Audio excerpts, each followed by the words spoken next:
Okay, so I tried this earlier as a live stream and I kept buffering. So here I am. I'm going to give this the old college try, the old fashioned way by uploading a video. If you don't know who I am, I'm Suzanne Tidkemeyer. I used to write for Pathos, a column called No Longer Quivering that dealt with the quiverful movement and it dealt with evangelical Christianity. And I'm still highly critical of that group because of everything I've gone through. Okay, do all the YouTubey things, hit like, subscribe, whatever floats your boat. These are just my opinions. Don't believe anybody I'm talking about here. So this morning, just about the time I got back from a long beach walk, a whole pile of legal documents dropped. 7M versus Katie Joy Paulson, not the Todd Chrisley case, but the 7M one. And I was really interested to read through all of it. I think the most interesting thing for me was the temporary injunctive relief they're asking for. They're asking also for a reschedule of everything because there was some snafu when they contacted the courts before to ask for a rescheduling of everything. So they're asking to reschedule different things, and they're asking also for a longer trial because they said it was going to be 3 days or so. They're asking for a 10-day trial because they may be calling a lot of different witnesses and a lot of different people, it looks like. The temporary injunctive relief one and the privatizing of the information that gets out through discovery is the main things that were kind of shocking. The temporary injunctive relief is what my great grandmother would say, ferme la bouche, shut your mouth. They want her to stop talking about 7M in any way, shape, or form between now and the end of the trial. Why? Well, I can see why, because they're claiming that this impacts the business, that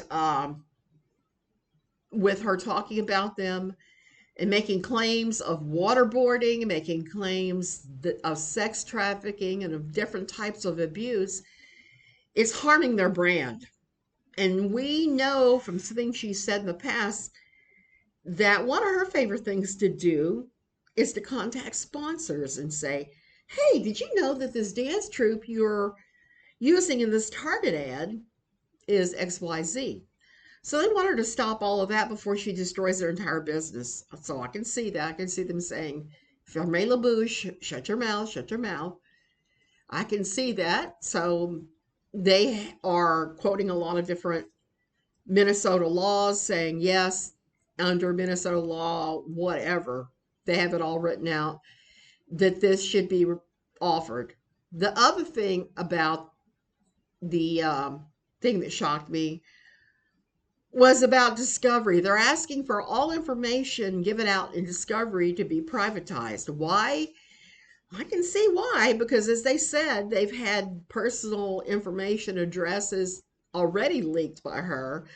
They've also had, they're alleging that she revealed information from a previous lawsuit with someone else that was supposed to be sealed and private, that she used the documents and the information on her website and channel.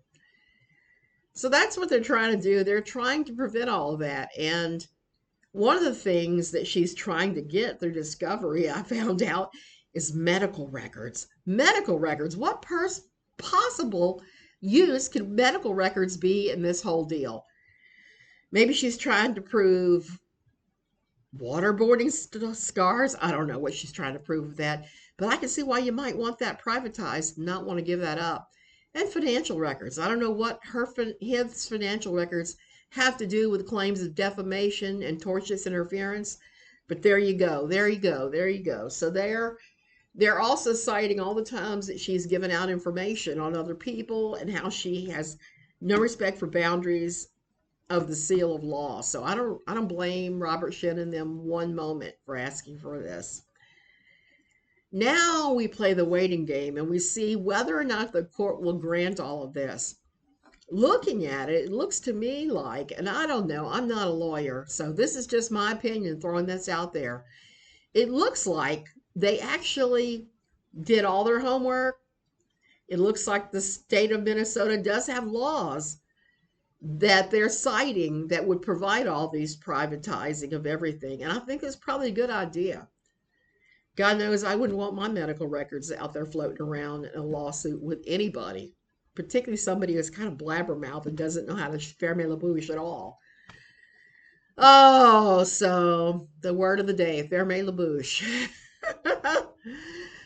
Okay, you guys, that was all I had to say. I just wanted to really quickly summarize this since my stupid live stream went haywire due to Costa Rica's less than perfect internet and electricity. Well, I'll be darned, it's not flickering right now. Who knew? Okay, so hopefully this is the only time we get to talk about this woman all week. I'm hoping. Love you guys.